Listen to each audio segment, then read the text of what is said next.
Olá a todos, bem-vindos a mais um vídeo. Eu estou aqui para vos falar das leituras de Abril e estou super entusiasmada para partilhar com vocês tudo aquilo que eu li ao longo do mês de Abril.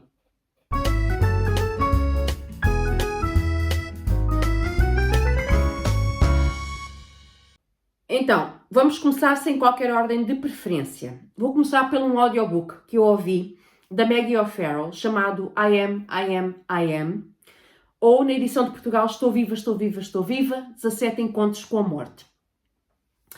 Eu estava muito curiosa com esta obra. É uma obra de não-ficção, em que a autora nos fala de várias situações ao longo da sua vida, desde criança até ao tempo presente, em que se deparou de alguma forma com situações em que poderia ter morrido. E fala-nos de situações várias, como um assalto que podia ter corrido extremamente mal, a situações de doença grave, e dali problemas médicos que vêm desde a infância. Ela teve um problema de saúde grave na infância e ficou mais de um ano em cadeira de rodas. Isso depois lá acabou por se resolver de alguma forma, mas deixou sequelas. E em idade adulta, quando ela estava grávida, ela também nos conta um episódio ali uma situação durante a gravidez em que ela teve a infelicidade de ser consultada por um médico que, se tudo se passou conforme ela narrou, era atroz e devia ficar sem licença para exercer, porque ela relatou-lhe situações da vida dela, do passado, que deveriam ter sido levadas em conta durante a gravidez, porque tinham um impacto sério na gravidez e no parto, e foi completamente ignorada, rebaixada, ridicularizada, eu diria humilhada. Depois, mais tarde, quando ela tem a filha, e esta foi a parte que me impactou mais de todas as histórias, foi os problemas sérios, graves, a doença grave da filha, uma doença crónica, portanto não tem cura, não é? É para a vida, que basicamente faz com que seja extremamente difícil, e vai ser muito difícil, manter a filha viva. Literalmente isto. Não vou entrar aqui em pormenores, recomendo que leiam. Foi uma leitura muito interessante, não me deixou arrebatada para as 5 estrelas, mas foi uma leitura muito boa. É interessante porque isto é a vida da autora, não é? Apesar de eu ali a certos momentos ter pensado, realmente, estás sempre a ter estes encontros com a morte, não é? Estás sempre a passar por estas provações, por estas provas da vida, uma pessoa a passar por isto tudo, mas ao mesmo tempo, enfim, acho que devemos acreditar naquilo que estamos a ler, não é? E há coisas que são reais, certamente. O caso da filha, ela não ia mentir sobre aquilo que descreve. É uma obra muito interessante, vale muito a pena ser conhecida. Eu já tinha lido uma obra, um romance da autora. Foi uma leitura QB na altura, então estava com curiosidade e continuo com curiosidade em conhecer mais da autora. Tenho ali o Hamnet na estante. Ainda vou falar de mais uma outra obra que li da autora este mês de Abril e continuo a gostar. Ainda não posso dizer que é uma autora favorita, mas continuo a gostar do pouco que conheço da Maggie O'Farrell, continuo interessada em conhecer mais da autora. Depois, a segunda obra foi também um audiobook. Foi uma obra que, à partida, eu não teria curiosidade para ler, para conhecer. É uma obra já dos anos 90, muito antiga. Já ouviram falar certamente. Uma obra de não-ficção chamada Men Are From Mars, Women Are From Venus, de John Gray. Na edição de Portugal, deixem-me só ver aqui a minha calma para não dizer disparates, os homens são de Marte, as mulheres são de Vênus. É a tradução literal do título. É uma obra que me recomendaram, uma pessoa que eu tenho em grande estima, em elevada consideração, que me recomendou esta obra e eu fiquei assim um bocadinho para trás, assim, a sério, não sei se me interessa particularmente, mas a certa altura decidi dar-lhe uma oportunidade e ainda bem que o fiz, porque eu fiquei realmente muito impressionada pela positiva com esta obra. Então isto consiste em quê? É um terapeuta familiar, ele tem várias obras publicadas dentro desta temática, homens versus mulheres, as diferenças, mas eu creio que esta seja talvez a mais conhecida, mais lida, em que basicamente ele nos fala ao longo da obra inteira que os homens são de Marte, e depois fala dos marcianos versus as mulheres que são de Vênus. Homens são de uma maneira, mulheres são de outra. Como é que são os homens? Como é o comportamento habitual neles? Como é que eles comunicam? Como é que eles se expressam? Quando eles dizem isto e aquilo e aquilo outro, o que é que eles realmente querem dizer? E o mesmo para as mulheres. E mostra a forma como homens e mulheres são muito diferentes na forma como se comportam, na forma como comunicam ou não comunicam. Ele deixa muito claro várias vezes que os homens, quando têm dificuldades, quando têm algum problema, é uma coisa muito deles, eles interiorizam muito e resolvem sozinhos, não querem a ajuda da mulher, não querem partilhar com a mulher, é uma coisa muito deles. As mulheres são mais de verbalizar, têm um problema, têm uma dificuldade, têm mais facilidade neste sentido. E olhem, eu fiquei impressionada com o quanto eu me identifiquei, o quanto, a quantidade de vezes ao longo da obra que eu pensei, realmente, é que é mesmo assim. É que é mesmo assim. Eu não sou nada de pôr grupos imensos de gente tudo na mesma caixinha, não é? E é o que ele aqui faz. Homens são desta maneira, mulheres são daquela maneira. Mas eu consegui me identificar. Eu consegui perceber que, pela minha experiência de vida, enquanto mulher e com outras mulheres e com outros homens, as coisas funcionam realmente muito conforme o John Gray descreve. Eu fiquei de queixo caído, confesso. Confesso, foi uma leitura espetacular, neste sentido, porque me revia muita coisa e acho que é muito interessante para quem quer conhecer o sexo oposto de uma perspectiva diferente, com as coisinhas todas explicadinhas. Ele diz-me, são desta maneira, são daquela maneira. E pode parecer estranho, como é que pomos os homens todos na mesma caixa, as mulheres todas na mesma caixa, e aquilo bate certo. Mas a verdade é que, pela minha experiência, aquilo bate muito certo, é muito verdade. Os homens não comunicarem, o irem para a sua, não sei se ele chama gruta, caverna, algo assim, e saem de lá passado uns dias e para eles aquilo está resolvido. E nós chegamos tipo, então, mas não queres falar, não queres desabafar, não, está bem, pronto, certo.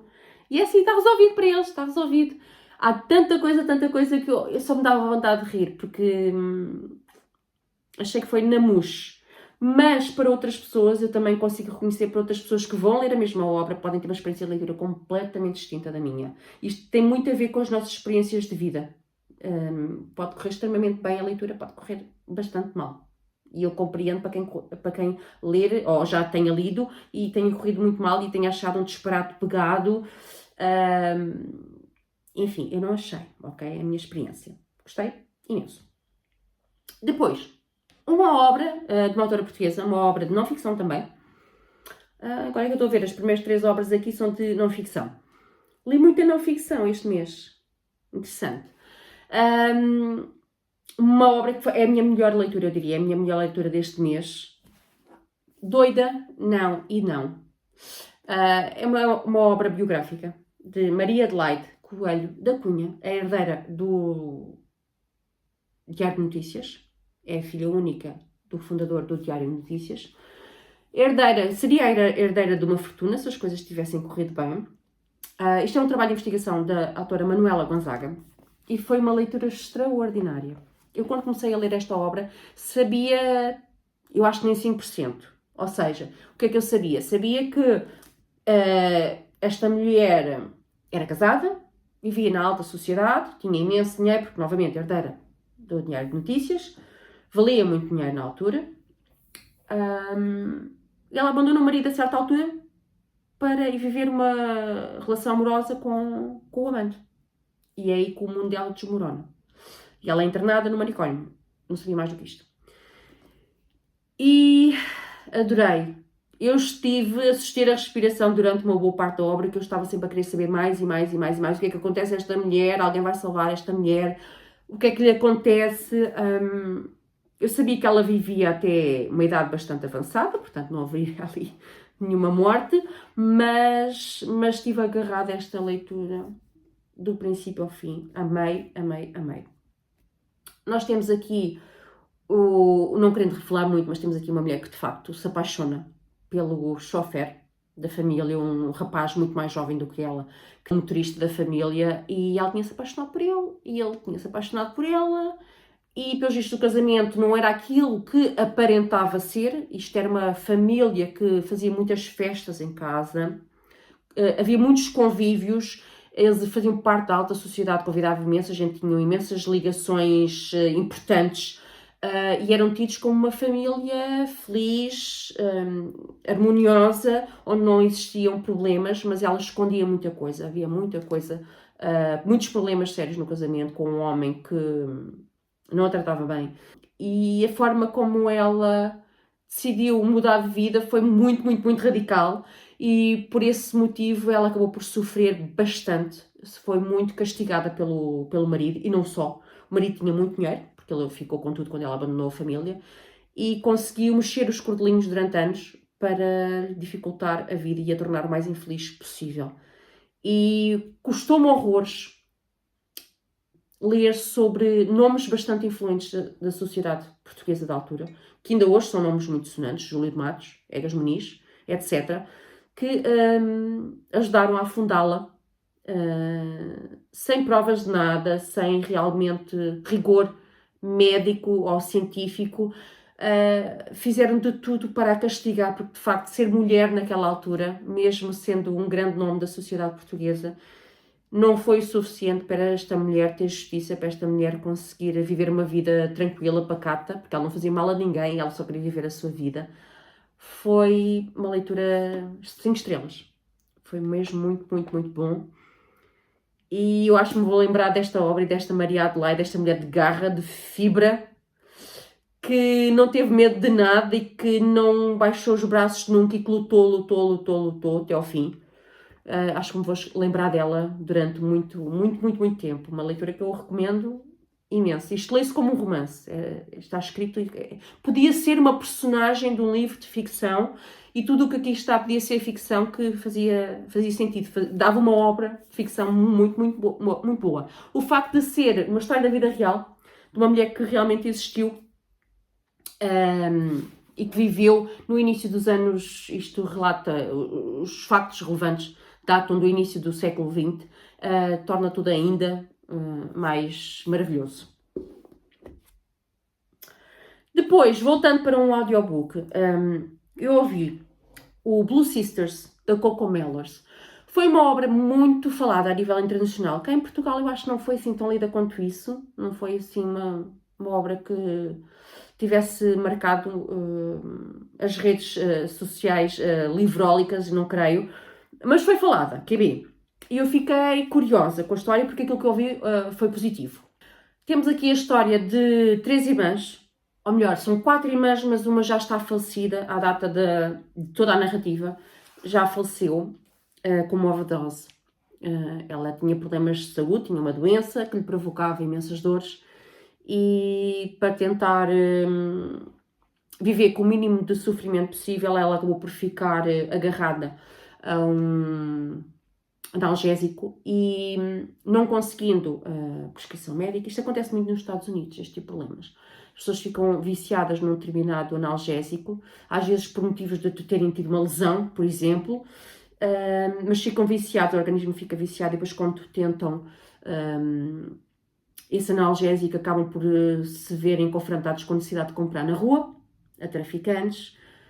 Vem com misturas, vem com dosagens que o corpo não aguenta, e as pessoas acabam com uma overdose, acabam mortas. Isto acontece muito, muito, muito nos Estados Unidos, e a autora relata-nos isso aqui. Eu achei essa parte da história bastante interessante.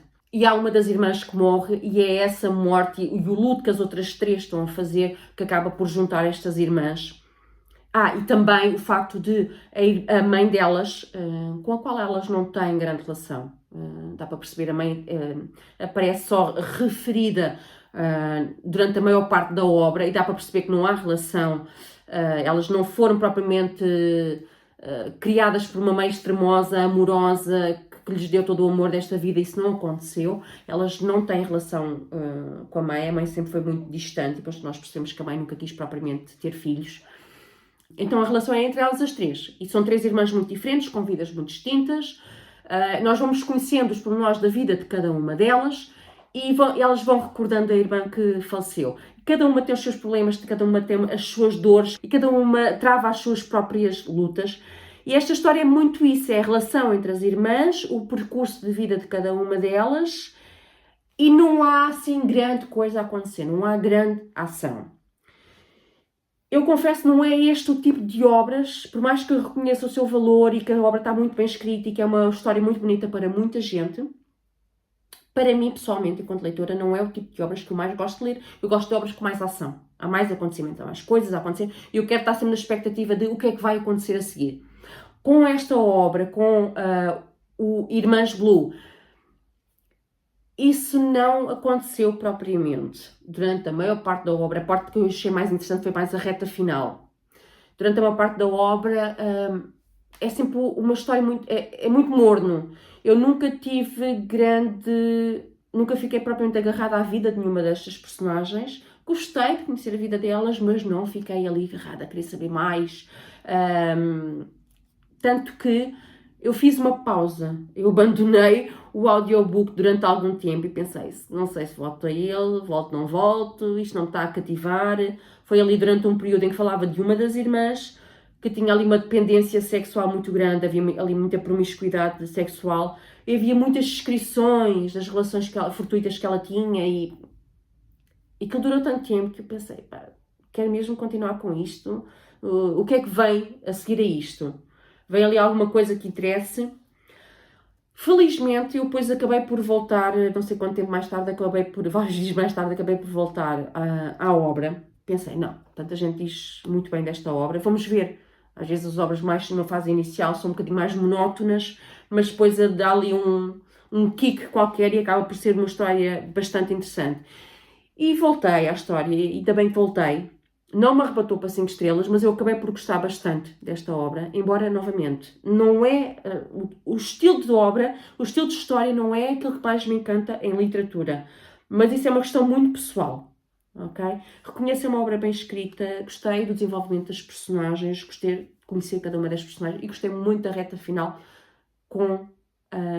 conhecendo melhor, um bocadinho melhor a história que elas tinham com a mãe e com o pai, aquela relação má e distante, depois também acaba por explicar um pouquinho a vida que cada uma delas levou.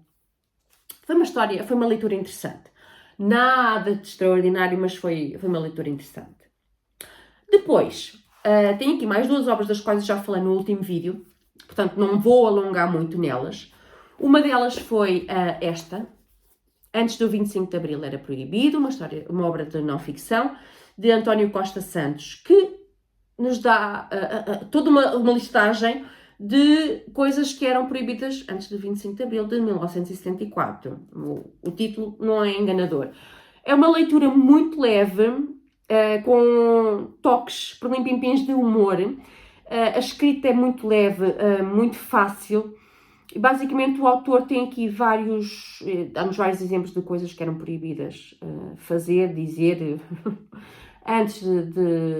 durante o período do Estado Novo. Muitas eu já sabia, não é? Sabia que era proibido o divórcio, sabia que era proibido as mulheres usarem biquíni, tinha que ser fato de banho, e fato de banho assim, não é nada cavado, não é?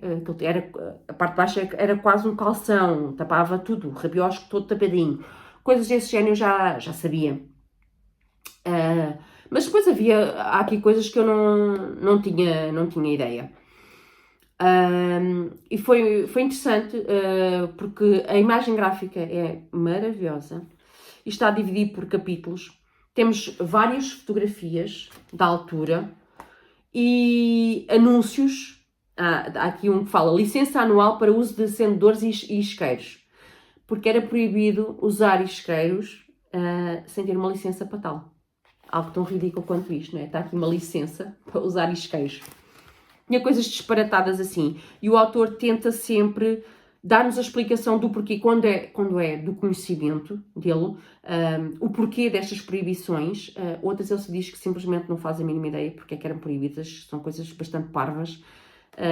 E ele não encontra explicação. Outras ele consegue explicar. Façam ou não sentido para nós nos tempos de hoje, mas ele consegue explicar o porquê das proibições. Fotografias de anúncios da época. Isto é o anúncio para um roll-on, um desodorizante. Olha, foi uma leitura muito, muito boa. Gostei muito. Depois, uma leitura um pouquinho diferente, mas dentro da temática do Estado Novo, Cartas para a PIDE. A obra chama-se Tenho o prazer de informar o Sr. Diretor, Cartas de Português à PIDE entre 1958 e 1968, porque só há registros de cartas nos arquivos da Torre do Tombo, dentro deste período de 10 anos. O autor Duncan Simpson reuniu estas cartas, fez a sua investigação.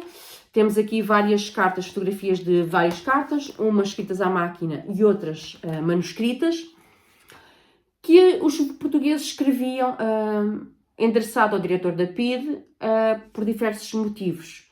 Por vezes era para denunciarem familiares, pessoas conhecidas, pessoas de colegas de trabalho, supostos amigos, pessoas com quem tinham picardias, tinham alguns atritos, então denunciavam com, às vezes, desculpas muito tolinhas, nada de grave, só para ver se essas pessoas eram castigadas, para terem sim a sua vingançazinha.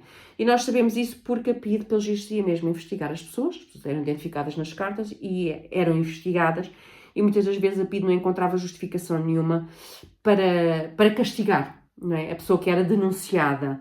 Era mesmo ali situações mesquinhas. Outras vezes as pessoas escreviam, por exemplo, para pedir emprego. Porque estamos aqui a falar de um Portugal muito pobre, um Portugal rural com muito analfabetismo, muita iliteracia. As pessoas tinham muita dificuldade em arranjar emprego e em sustentar-se, em sustentarem a família, criarem os filhos. Havia muita miséria, muita pobreza, muitas dificuldades. E as pessoas simplesmente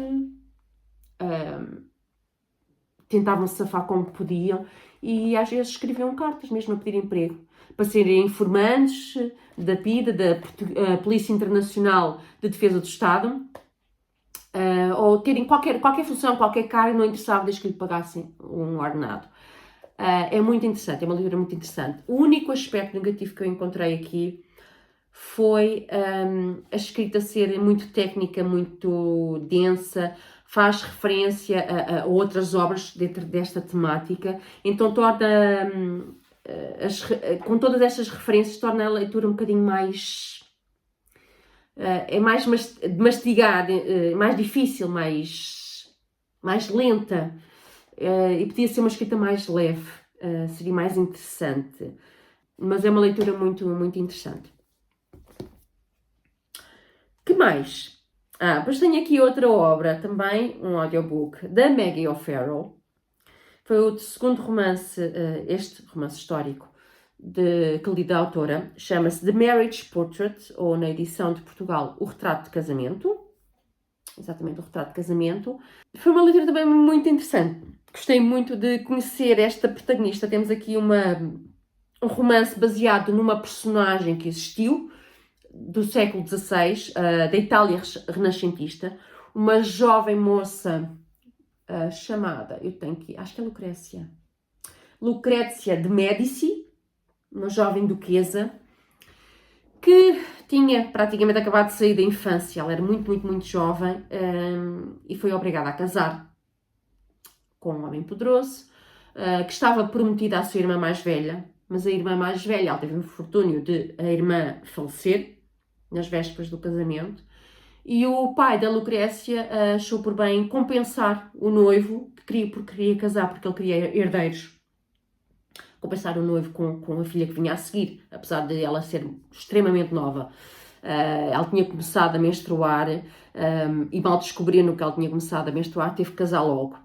Era uma jovem que nós conhecemos esta Lucrécia bebê e percebemos logo que ela é uma criança muito diferente, com um comportamento muito peculiar e que, por ser diferente dos outros filhos, é posta de parte. Ela vive num mundo muito diferente, é uma personagem que acaba por ser muito cativante por isso, ela é muito diferente. Mesmo quando cresce, achei uma personagem muito, muito cativante e eu estive a obra toda a torcer por ela, a torcer para que tudo corresse bem na sua vida, porque nós percebemos que este marido não está interessado nela, não está apaixonado por ela de maneira nenhuma, eles nem se conhecem quando ela é forçada a casar com ele, ele quer descendentes, ponto final.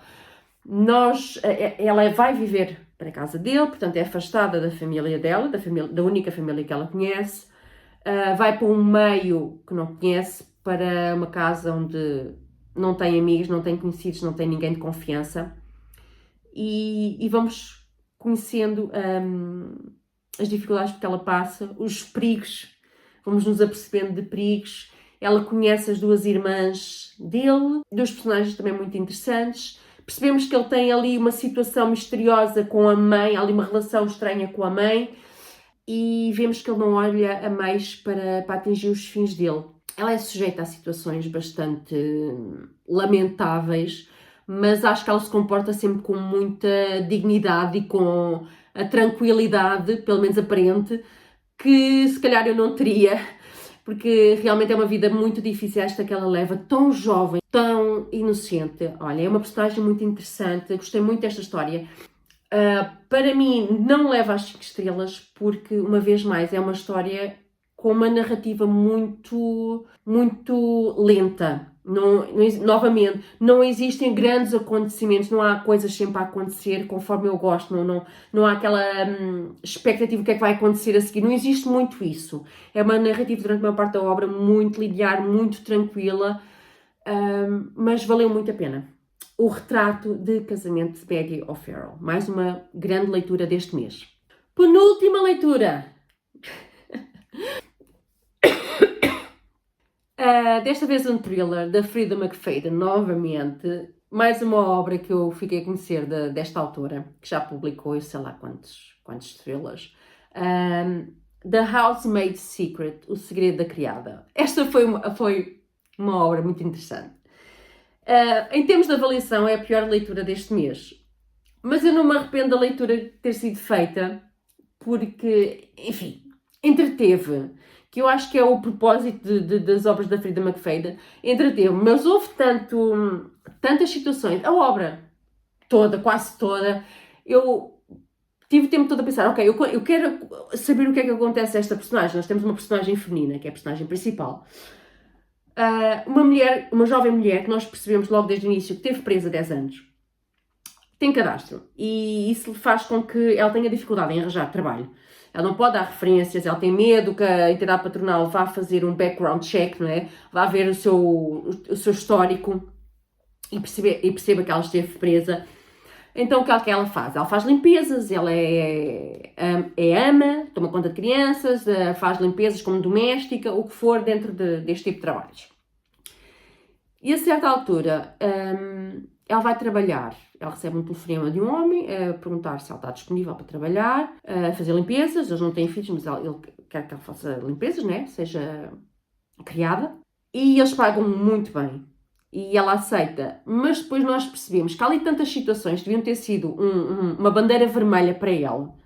Apesar do trabalho pagar bem e ela ter dificuldades em pagar a renda de casa, ela vive sozinha, tem uma renda para pagar, tem despesas, tudo bem, precisa do ordenado. Eles pagam muito bem, mas mesmo assim, há ali tanta bandeira vermelha que torna a situação um bocado ridícula. Ela pôr-se e sujeitar-se às coisas a que ela se sujeita, quando era óbvio que as coisas iam correr mal. Esta personagem é demasiado inocente para quem teve preso 10 anos. Foi isso que eu achei ao longo da obra toda. É tanto disparate, assim, pelo amor de Deus, Frida. Quer dizer, não conseguias contornar isto para isto ser menos tolinho. Mas pronto, mas novamente, a escrita agarra. E eu quis sempre saber, porque está sempre coisas a acontecer, eu quis sempre saber o que é que acontecia com esta personagem. Apesar do disparate, assim, por favor, mas vais fazer isso, a sério. Há uma altura em que ela percebe, ela acha que aquele homem, o patrão, né, contacta, porque viu um anúncio dela num jornal. Ela mais tarde já está a trabalhar para ele e já está a ver que aquilo lá em casa é só ele e a mulher. Ela tem ordens para nunca incomodar a mulher está fechada num quarto, não é suposto ela falar com a patroa, nunca a ver. Há ali situações que são claramente estranhas. A justificação que ele dá é esquisita, não é convincente. E ela pensava que ele tinha visto o anúncio publicado online, que ela tinha pago para publicar em anúncio, e ela percebe-se mais tarde, fica a saber que afinal o anúncio nunca tinha ido para o ar. Portanto, não há qualquer hipótese de ele ter visto o anúncio e ter contactado dessa forma. Como é que ela contacta? Aquilo que ela descobre devia ter deixado ela de pé atrás. E se calhar muito motivada a sair daquele emprego. E ela não faz, que é logo o primeiro erro. Depois mais tarde acontecem várias situações que é tudo tão ridículo. Como é que uma pessoa que devia lutar com todas as forças para não voltar para a prisão, como é que ela se põe em situações que facilmente ele vão levar para a prisão? É absurdo. É muito absurdo, mas ao mesmo tempo, olhem, de certa forma eu gostei. Gostei da obra. É assim uma obra de 3 estrelas, 3,5. Mas eu gostei na mesma, olhem. Mas não tem grande qualidade literária, isso não tem. Mas pronto, enfim, valeu a pena na mesma. Por fim, porque este vídeo já está a ficar longo, vou acelerar. Uma leitura espetacular. Espetacular que não foi de 5 estrelas, foi de 4 na mesma, mas foi tão bom. Eu regressei a Julia Quinn. Eu tinha feito um vídeo de tag, o tag dos encalhados, agora no mês de fevereiro. E falei desta obra, este é o terceiro da série dos Bridgertons, e tinha ali o quarto também para ler. Estavam encalhados, o terceiro e o quarto. Este mês eu decidi desencalhar Julia Quinn, e ainda bem que o fiz, porque eu tinha gostado, amado a primeira e a segunda obra da série dos Bridgertons. E depois abandonei, pronto, meteram-se outros livros e o tempo passou, já não sei quando é que eu li o primeiro e o segundo, mas já foi há bastante tempo. Eu estava sempre com aquela coisa, pá, tenho que voltar aos Bridgertons, tenho que voltar, porque eu gostei tanto do número 1 e do número 2, tenho que ler o volume 3 e olhem, foi este mês e isto é maravilhoso. E eu agora quero ler tudo da Julia Quinn novamente. Só a série dos Bridgertons são 8 ou 9 livros, portanto, estão a ver, não é? E há mais séries. Mas eu encontrei aqui uma protagonista que é a Sophie Beckett. Ela é filha bastarda de um duque. Por ser bastarda, coitada, o pai nunca a assumiu como filha.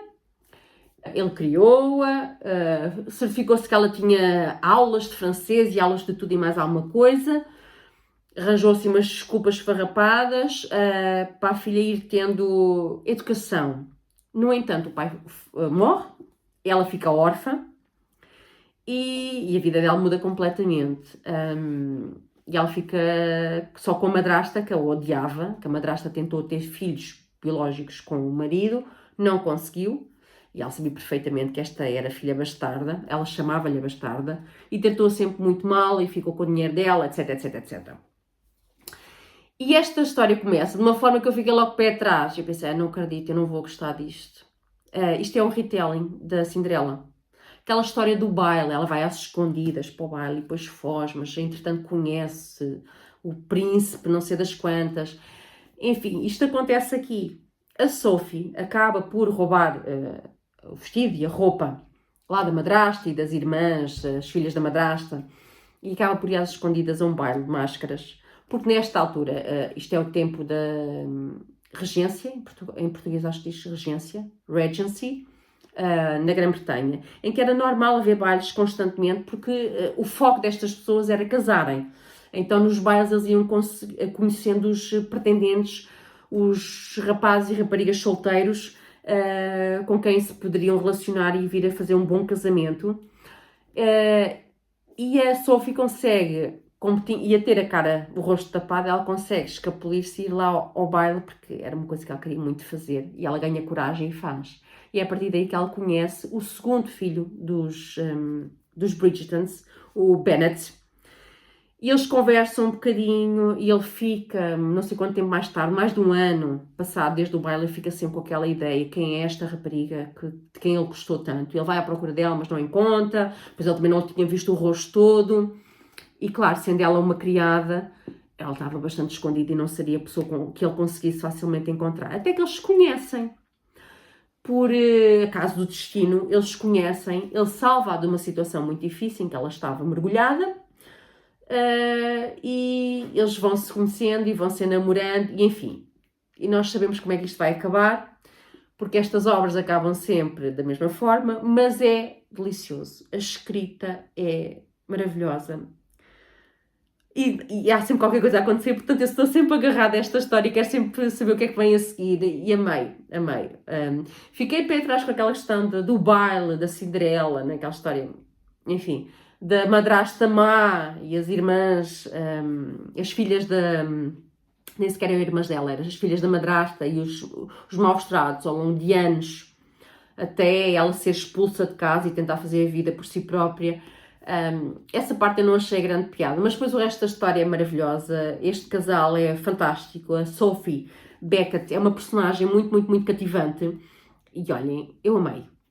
E depois tem sempre, no início de cada capítulo, tem sempre um textozinho da Lady Whistledown, que é a calhandreira lá do sítio que publica histórias sobre a sociedade londrina, as regateirices todas. Então, cada início de capítulo tem assim um apanhadozinho das fofoquices da Lady Whistledown e é maravilhoso. Eu, entretanto, descobri que existe só um livro da Julia Quinn de textos, de cartas, acho que são cartas crónicas, algo assim, da Lady Whistledown, e eu vou ter que ler isso. Maravilhoso, maravilhoso, amei. E já chega, já falei de tudo, 4 obras físicas, mais não sei quantas em audiobook. Foi um mês fantástico, eu dei-lhe com tudo, foi a todo o gás, foram leituras muito, muito, muito boas, não houve assim nenhuma desastrosa. E olhem, por este vídeo é tudo. Falem-me das vossas leituras e se já leram alguma coisa do que eu aqui tenho. Algumas obras aqui já são bastante antigas, já saíram há muito tempo, portanto é possível que já tenham lido. Falem-me das vossas experiências de leituras, partilhem tudo comigo no campo dos comentários, deixem like neste vídeo se gostarem do conteúdo e subscrevam se ainda não o fizeram. Beijinhos, da minha parte é tudo, até ao próximo vídeo, fiquem bem.